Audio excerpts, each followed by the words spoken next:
ny amin'iny vaovao iny any raha ny fijeriny solomavim-bahoaka avy any atsimo dia noho ny firenena latsaka katerena no nampianana ny tetombola mpanjakana nasiana mpanitsina 24 izany no nivohitra nandritra ny tafa tamin'ny mpanao gazety androany tena ny lapan'ny antenimieram-pirenena teny Tsimbazaza.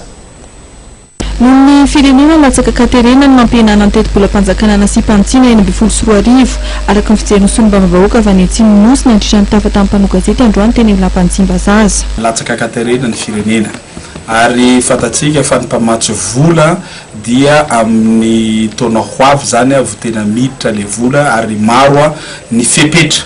zay napetsany zareo momba n'le LFR ary tsy maintsy manaraka an'izany koa isika nakatao amin'ny fitsarana ihany koa ny fampiarana ny dinabe laza fa fapota amin'ny fanapa-kevitry ny parlementaire avy any atsimo nosy.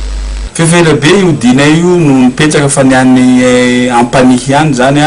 no nomologeny fitsarana fa amin'izao fotoana izao tamin'ny faritra sasany koa efa nahazo amin'izao fotoana izao ary ny tanàna rehetra izay misy dina dia milamina avokoa satria araka ny fatatsika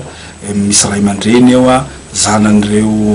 olona eo amin'ny tanàna ihany tsy indraindray tsatra nyreny asa ratsy reny ary zahay ihany mampifakafantatra ao anatin'izay zay ny mahatsara ny dina ary manampy ny asan'ny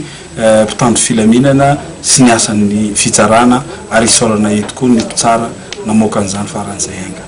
Nanamafy ny fanoherana famerenana ny fitantanana ny baka fiavota amina mpandrarakarana ny parlementaire avy any Toliary. Ho azy ireo dia efa misy ny fiantsona tolobity tanterahan'ny OPCI momba ny fitantanana ny baka fiavota ary tokony andrasana ny valin'izany.